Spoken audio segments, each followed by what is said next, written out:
CY é o mínimo múltiplo comum de 8 e 12 e Z é o máximo divisor comum de 8 e 12, então a soma de Y mais Z é... Bom, essa questão ela foi cobrada no concurso de guarda municipal da Prefeitura de Pacujá de 2019, tá? Cuja banca organizadora foi CETRED. E o que a gente precisa calcular? Nós precisamos calcular aqui, olha, esse valor de y mais z. Só que ele deu que o y é o mínimo múltiplo comum. Então, eu vou colocar aqui, olha, y é o mínimo múltiplo comum dos números 8 e 12. Vamos calcular o mínimo múltiplo comum de 8 e 12? Como que a gente faz? A gente tem aquele esqueminha, né? Nós colocamos o 8 e o 12 aqui numa lista. Traçamos um risco aqui. E o que a gente vai fazer? A gente vai decompor em primos, né? A gente vai dividir o 8 e 12 pelo menor número primo que divide um ou outro. Não precisa dividir, no mínimo múltiplo comum, a gente não precisa dividir os dois ao mesmo tempo. Então, a gente faz a perguntinha, qual que é o menor número primo que divide 12 e 8 ao mesmo tempo? É o número primo 2. Veja que 12 dividido por 2 é igual a 6. 8 dividido por 2 é igual a 4. Mais uma vez, qual que é o menor número primo que divide 6 e 4, 6 ou 4, né? Pode ser ao mesmo tempo. Também é o 2. Veja que 6 dividido por 2 é igual a 3. 4 dividido por 2 é igual a 2. Mais uma vez, qual que é o menor número primo que divide 3 ou 2? Continua sendo 2. 2 é o menor número primo. Veja que o 3, a gente não consegue dividir 3 por 2. Então, a gente repete o 3 aqui. O 2 a gente consegue dividir por 2. Por quê? 2 dividido por 2 é igual a 1. Agora o 1 aqui, né? A lista do 8, nós já acabamos de decompor o 8 em fatores primos. 8, olha, é 2 vezes 2 vezes 2. Só que faltou aqui o 3 do 12. Qual que é o menor número primo que divide 3? É ele mesmo, porque 3 é primo. Então, se eu colocar aqui, olha, 3 dividido por 3 é 1. E aqui a gente repete 1, tá? Então, qual que é o mínimo múltiplo comum de 8 e 12? A gente fatorou os dois aqui, né? Nós decompomos, na verdade, 2 e 12 em fatores primos. Agora a gente vai multiplicar. Veja que 2 vezes 2 é 4, 4 vezes 2 é 8, 8 vezes 3 é igual a 24. Portanto, o meu y, que é o mínimo múltiplo comum de 8 e 12, é igual a 24. E aí, a gente já encontrou o valor de y, agora vamos encontrar o valor de z. O z é o máximo divisor comum, é o que está falando aqui, olha, máximo divisor comum dos números 12 e 8. Para calcular o máximo divisor comum, nós utilizamos a mesma estrutura, vamos decompor esses números em fatores primos. A única diferença é que a gente vai procurar os números primos que dividem ambos ao mesmo tempo. Não pode acontecer igual aconteceu aqui, olha, que o 2 dividiu apenas o 2 e depois o 3 dividiu apenas o 3. Nós vamos ter que encontrar os fatores primos aqui, olha, que divide ambos ao mesmo tempo. Qual é o menor número primo que divide 12 e 8 ao mesmo tempo, né? Que é divisor de ambos? É o número 2. 2 é o menor número primo, 12 dividido por 2 é 6, 8 dividido por 2 é 4. Existe um número primo que divide 6 e 4 ao mesmo tempo? E qual que é o menor deles? É o 2 também. 2 é número primo, divide 6, porque 6 dividido por 2 é 3. 4 dividido por 2 é 2. Agora, eu tenho um número primo que divide 3 e 2 ao mesmo tempo. Veja que eu não tenho essa do máximo divisor comum e do mínimo múltiplo comum. Então, aqui no máximo divisor comum, a gente para aqui quando a gente não consegue mais dividir os dois números aqui, olha, pelo mesmo fator primo, tá? Então, olha, o máximo divisor comum de 12 e 8 é igual a 2 vezes 2, que é 4. Veja, então, aqui que o meu y é igual a 24 e o meu z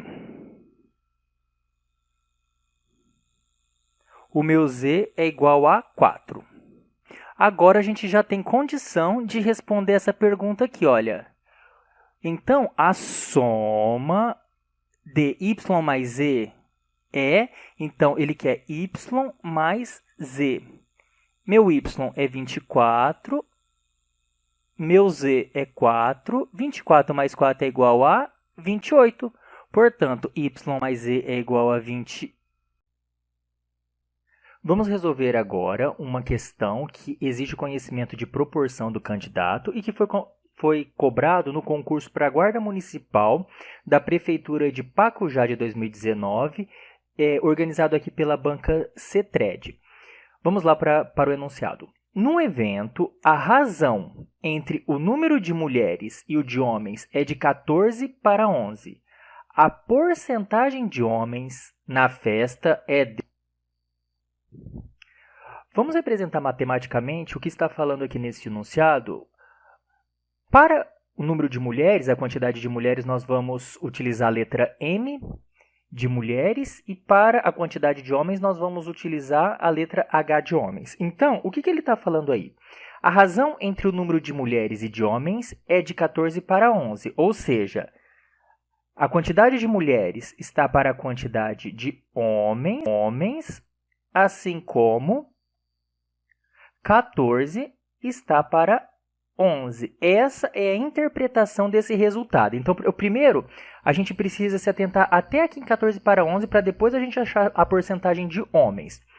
Veja que nós temos aqui duas frações, né? Então, duas frações igual, né? Então, é uma igualdade entre duas frações. E aí, quando a gente tem uma igualdade de duas frações, nós temos uma proporção. E para resolver, para encontrar o valor de M e de H, nós vamos utilizar uma propriedade das proporções. Qual que é essa propriedade aqui das proporções? Ela diz que, numa proporção, se eu somar o primeiro e o segundo termo da primeira razão, né, o primeiro termo é o numerador, aqui no caso M, e o segundo termo é o denominador, no caso H. Então, se eu somar M com H e dividir por um dos dois termos, eu vou dividir por H. Isso aqui é igual a soma do terceiro e do quarto membro da proporção, ou seja, 14 mais 11, dividido por 11, porque a primeira eu dividi por H e a segunda então eu vou dividir por 11. Tá? Estou dividindo pelos denominadores mesmo.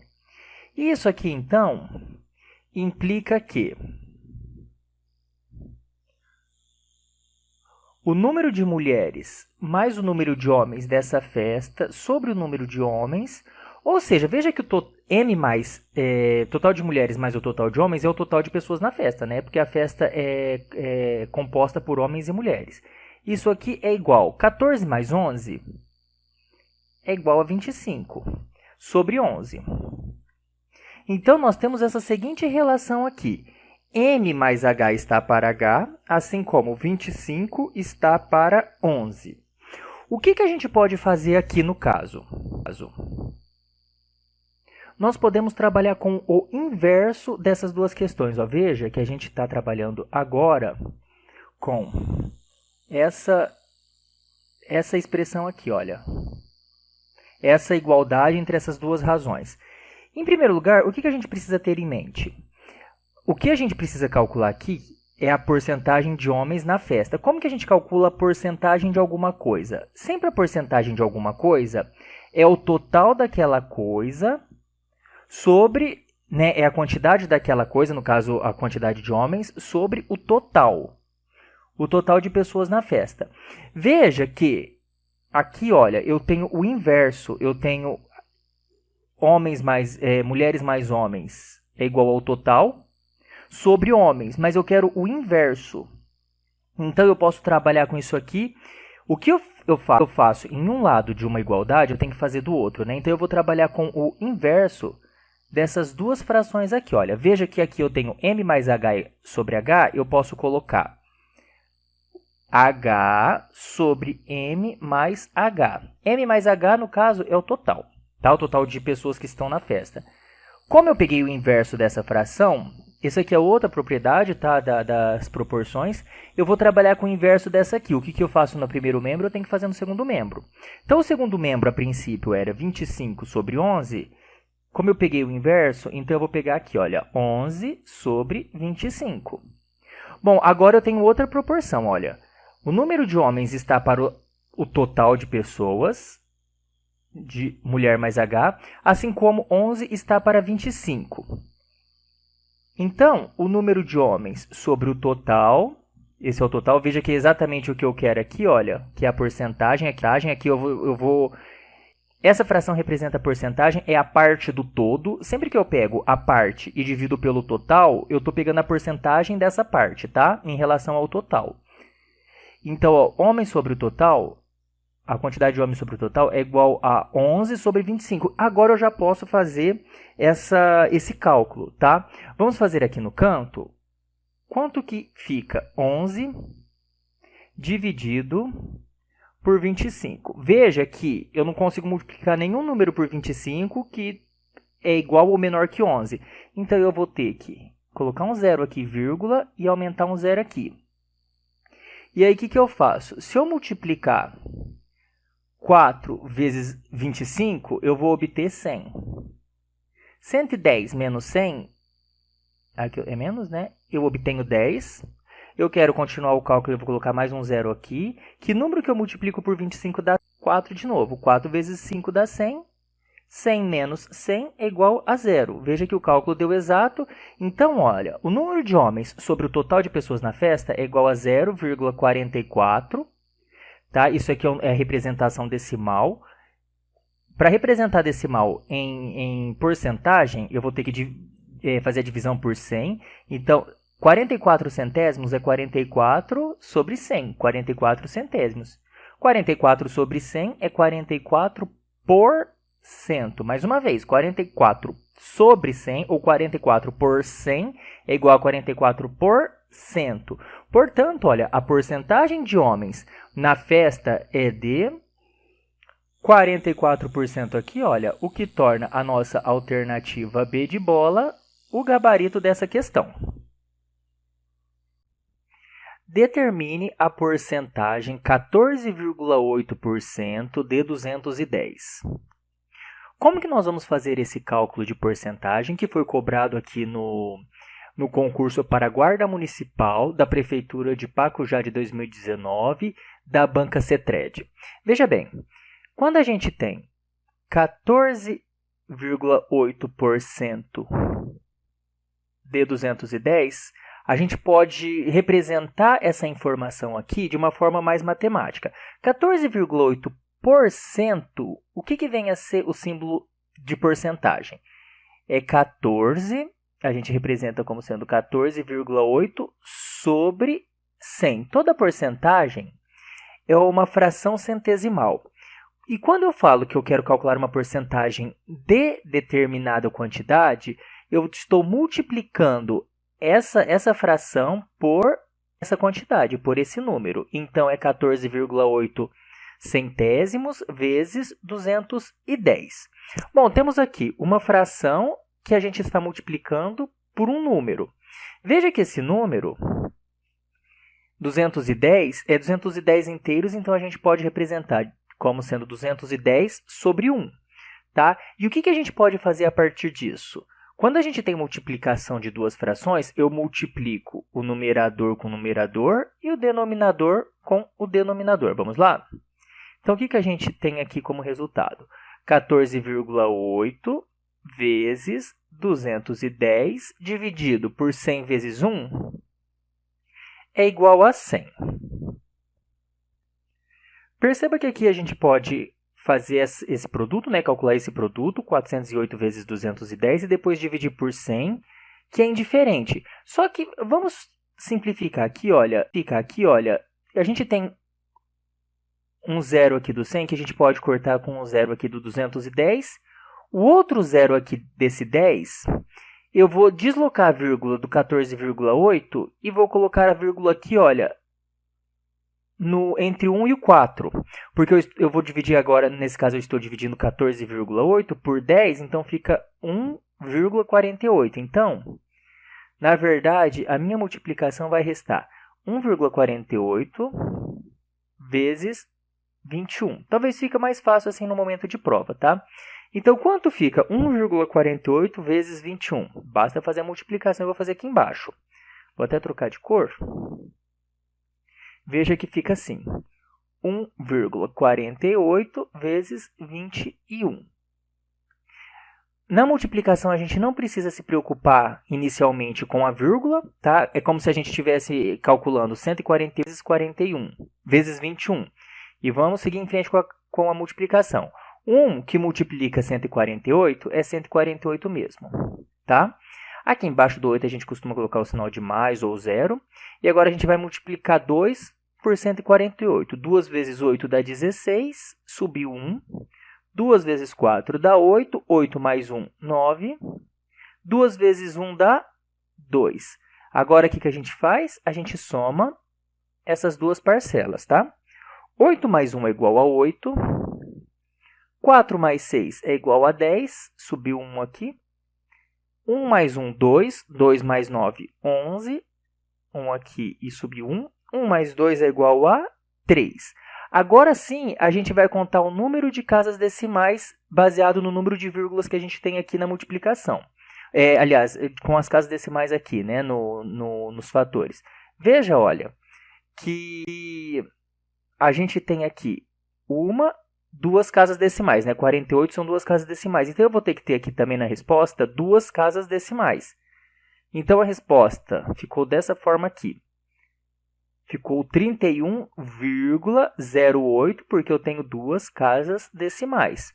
Portanto, ali em cima, olha, no resultado, qual que é o resultado desse produto? 1,48 vezes 21 é igual a 31,08. Portanto, né, a porcentagem 14,8 de 210 é igual a 31,08, o que torna aqui, olha, a nossa alternativa D, o gabarito dessa questão. Portanto, a alternativa correta, olha, realmente é o gabarito D. Vamos resolver agora essa questão que envolve o conceito do princípio da casa dos pombos, ou como é conhecido também como Teorema de Dirichlet, e foi cobrado no concurso da Guarda Municipal da Prefeitura de Pacujá de 2019, e a banca organizadora foi a CETRED. Vamos lá? O enunciado diz o seguinte: uma reunião familiar reuniu 15 pessoas de uma mesma família. Leia as alternativas a seguir referente às pessoas reunidas e marque a correta. Pelo menos... Bom, agora a gente precisa analisar cada uma dessas alternativas e verificar o que matematicamente é possível ter certeza aqui, o que matematicamente a gente pode dizer que é correto, ok? Na alternativa A, está dizendo aqui, olha, pelo menos uma dessas 15 pessoas tem altura superior a 1,70 m. A gente pode afirmar matematicamente isso? Não saber, porque as 15 pessoas, os 15 membros dessa família que estavam reunidas na festa, podem ter menos que 1,70 m. É perfeitamente possível, tá? Então, matematicamente falando, a gente não pode afirmar isso aqui convictamente, ok? Então, a alternativa A é falsa, não é o gabarito da nossa questão. Alternativa B, duas dessas pessoas são do sexo masculino, ou melhor, pelo menos duas dessas pessoas são do sexo masculino? Matematicamente falando, a gente também não pode garantir. É perfeitamente possível que as 15 pessoas sejam do sexo feminino e isso não garante, nada garante que pelo menos duas delas são do sexo masculino. Pode ser uma pessoa pode ser do sexo masculino. Então, não tem como afirmar, não tem como categoricamente, né? Então, a alternativa também é falsa. Alternativa C. Duas dessas 15, ou melhor, pelo menos, né? Duas delas fazem aniversário no mesmo mês. Bom, aqui a gente vai fazer um rascunho, um esquema. Preste atenção na tela. Veja que nesse esquema que estamos tratando dos meses do ano e vamos inferir, vamos supor que em cada um dos 12 meses do ano, uma pessoa faz aniversário. Tá? Uma dessas 15 pessoas faz aniversário em janeiro, outra faz em fevereiro, outra em março, até dezembro. O total, nessa situação, o total aqui é igual a 12 pessoas. Mas a gente viu aqui, olha, que são 15 pessoas da mesma família que está reunida. Então, o que está faltando aqui? Veja que faltam 3 pessoas que vai ocupar algum lugar aqui, algum mês com alguma outra pessoa, né? Nessa hipótese que a gente está tratando aqui, ok? Que tem uma pessoa fazendo aniversário em cada mês. Então, as outras 3, com certeza, necessariamente, vão fazer aniversário em um mês que já tem alguém fazendo aniversário. Então, com certeza, nós podemos afirmar que 2 delas fazem aniversário no mesmo mês, tá? Num outro exemplo, para a gente entender isso aqui melhor, se as 15 pessoas fizessem aniversário no mês de janeiro, ou em qualquer outro mês, mas se as 15 pessoas fizessem aniversário no mesmo mês, se as 15 pessoas fizessem aniversário no mesmo mês, então continua sendo verdade que pelo menos 2 delas fazem aniversário no mesmo mês. Porque se 15 faz no mesmo mês, pelo menos 2 delas fazem aniversário no mesmo mês. Então, eu dei o exemplo aqui dos 2 extremos. E aí, por que essa questão do pelo menos 2 pessoas fazem aniversário no mesmo mês, sendo que nós temos 12 meses e o total de 15 pessoas, né? Então a gente tem aqui 15 pessoas. Isso que garante o teorema teorema de Dirichlet, né? Dirichlet ou o princípio da casa dos pombos. Veja só. Observe aqui o que diz o princípio da casa dos pombos ou o teorema do Dirichlet. Se n pombos devem ser postos em m casas com n maior do que m, então pelo menos uma casa irá conter pelo menos 2 pombos. Fica um pouco complicado, se é a primeira vez que você vê esse princípio da casa dos pombos, de entender esse teorema. Mas vamos adaptar à realidade aqui do enunciado. Então, olha, na realidade do enunciado ficaria assim, olha, se 15 familiares devem ser postos em 12 meses, igual a gente fez aqui embaixo, olha, sendo que 15 é maior do que 12, eu estou só adaptando então o teorema aqui, olha.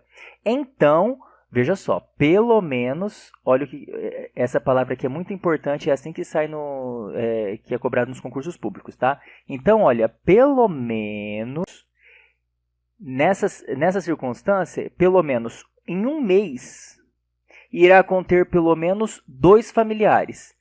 Ou seja, se eu tenho mais de 2 familiares, aliás, se eu tenho 15 familiares e apenas 12 meses, com certeza, pelo princípio da casa dos pombos ou teorema de Dirichlet, é possível garantir que em pelo menos um mês, 2 pessoas farão aniversário nesse mês, ou pelo menos 2 delas fazem aniversário no mesmo mês. Eu falei de formas diferentes a mesma coisa, ok?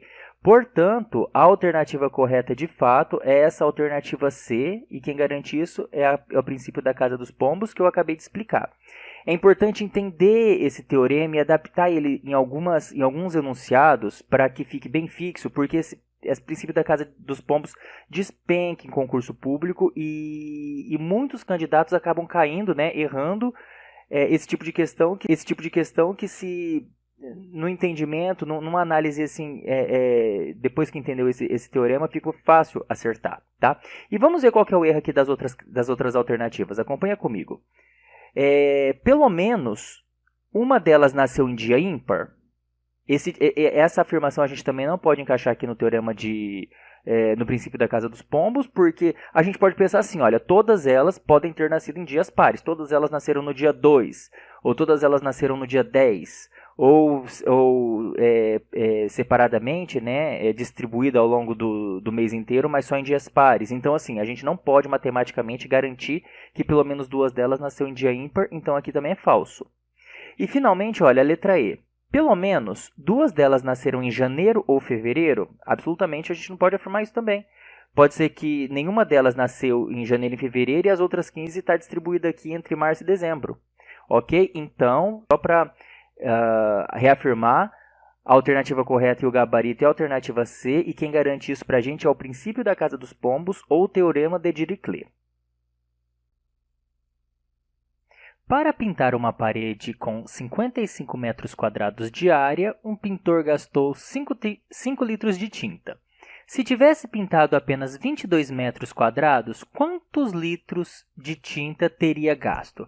Bom, essa questão é uma típica questão de regra de 3 simples, tá? Que foi cobrada no concurso de Guarda Municipal da Prefeitura de Pacujá de 2019, cuja banca organizadora foi a CETRED. Como que a gente resolve uma questão que envolve regra de 3 simples? A gente precisa, em primeiro lugar, identificar as grandezas que estão envolvidas no enunciado. Quais são essas grandezas? Primeiro, são os litros de tinta aqui, tá? É a quantidade de tinta, na verdade. Então, a gente pode escrever aqui, olha, tinta. Essa é uma grandeza, né? Uma quantidade que está em litros aqui no enunciado.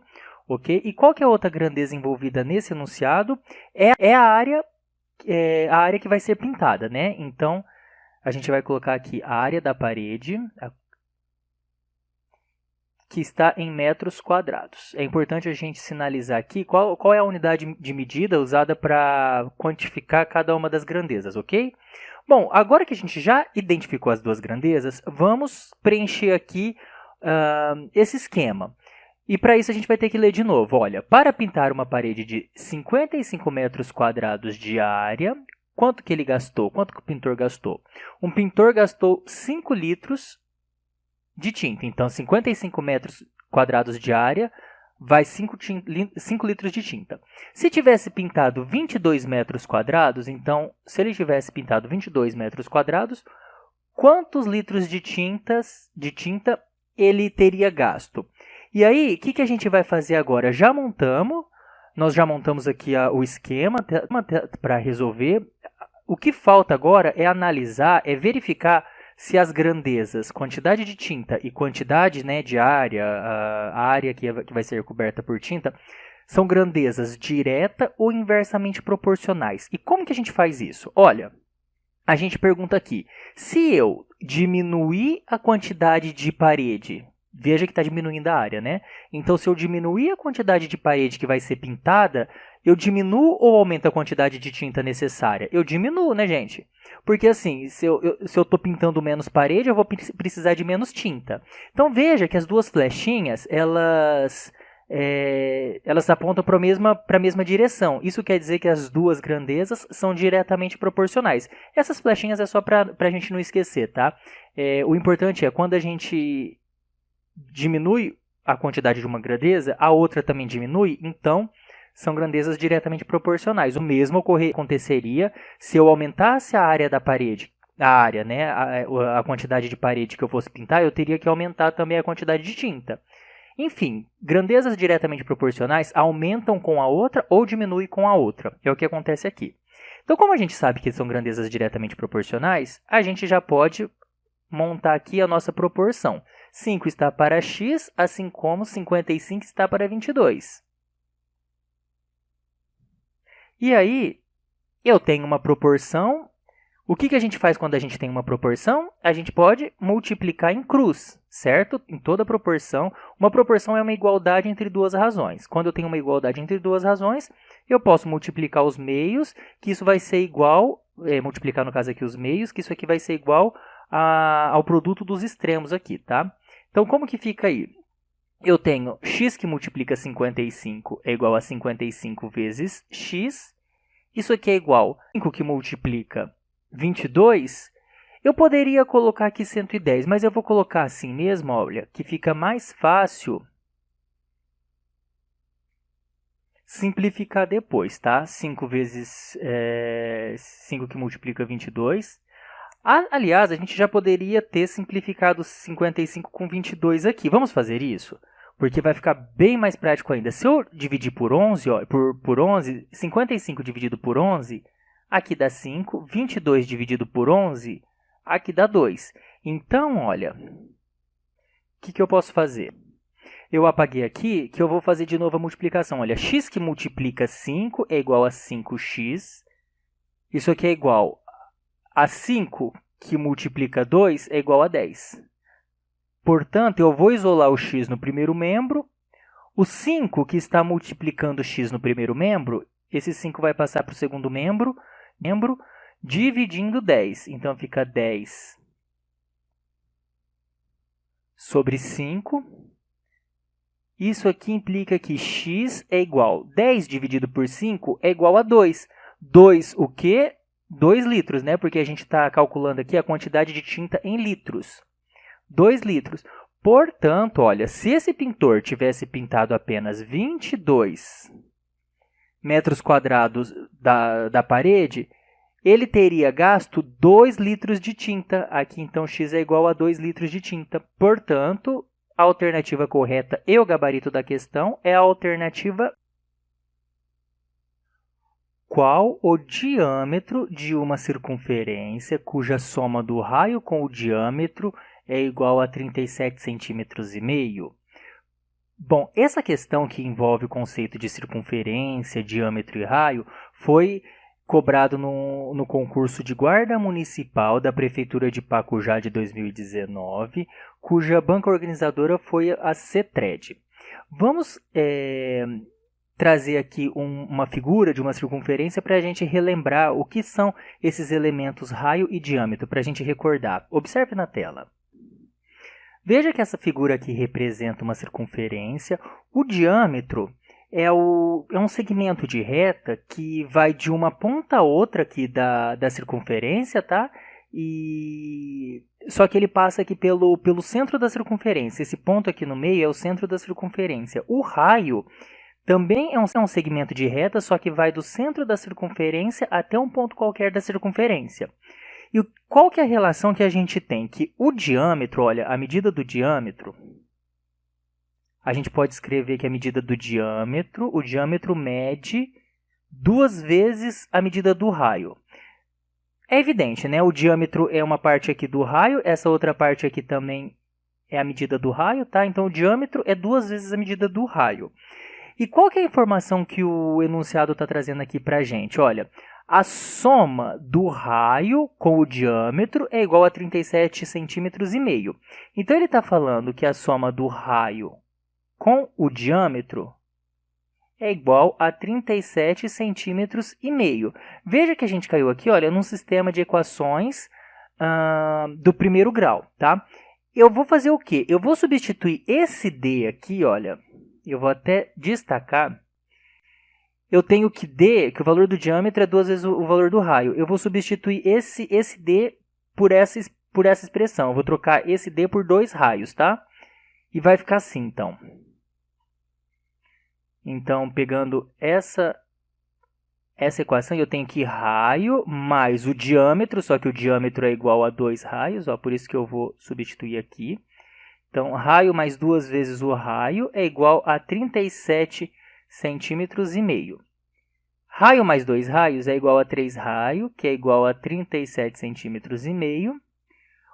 Vamos isolar o raio. O 3 que está multiplicando R vai passar para o segundo membro dividindo. Então, eu tenho 37,5 dividido por 3.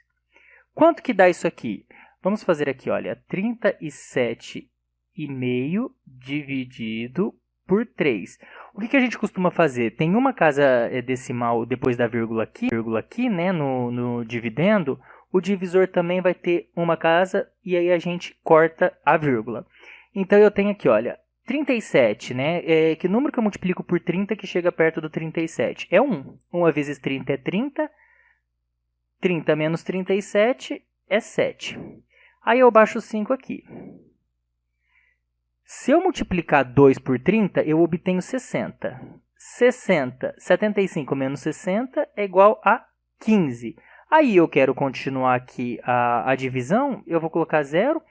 Que número que eu multiplico por 30 que dá 150? É o 5. 5 vezes 30 dá 150. Para 150, nada. O resto é 0. Então, veja que o raio é igual a 37,5 dividido por 3, que é igual a 12,5. 12,5 o quê? Centímetros. Tá? Então, a gente já encontrou o valor do raio. Só que ele quer aqui que a gente calcule o valor, olha, qual outro? Então, a gente precisa achar o valor do diâmetro. Ora, a gente já encontrou o valor do raio, que é 12,5 centímetros.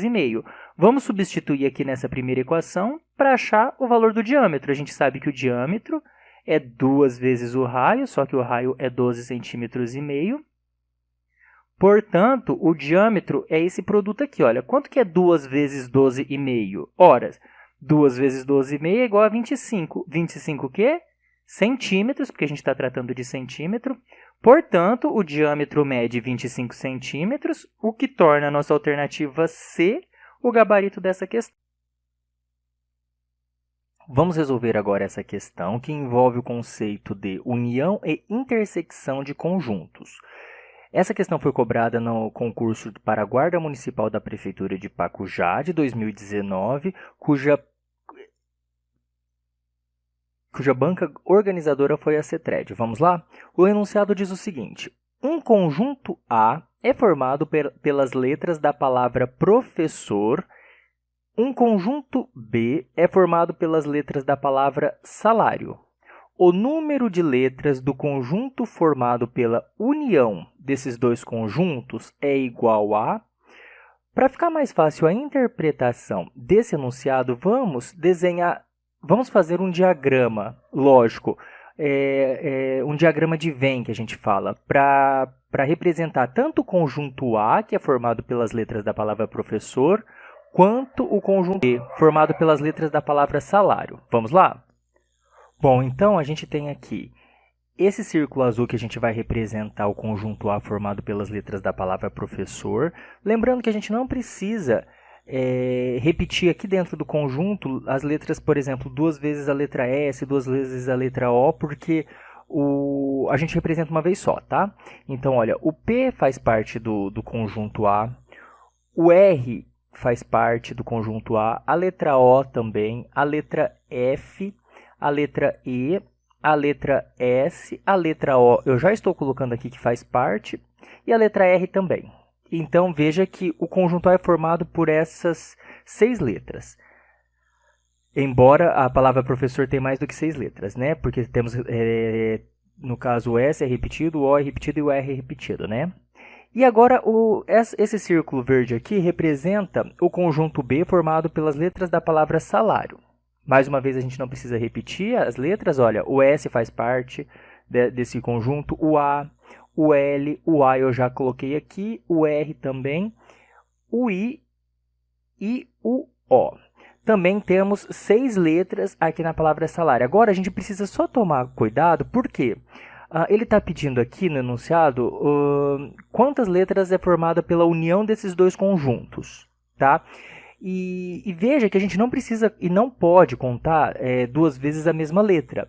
E por que eu estou falando isso? Observe o seguinte, temos letras aqui repetidas. Olha, o R está aqui no conjunto A, o R também está no conjunto B, o O está no conjunto A, e o O também está no conjunto B, e o S está no conjunto A, assim como está no conjunto B. A gente não pode contar eles 2 vezes. Assim, a gente poderia já contar aqui e contar uma vez só essas letras que eu destaquei, mas vamos representar em outro diagrama a intersecção desses dois conjuntos para a gente aprender?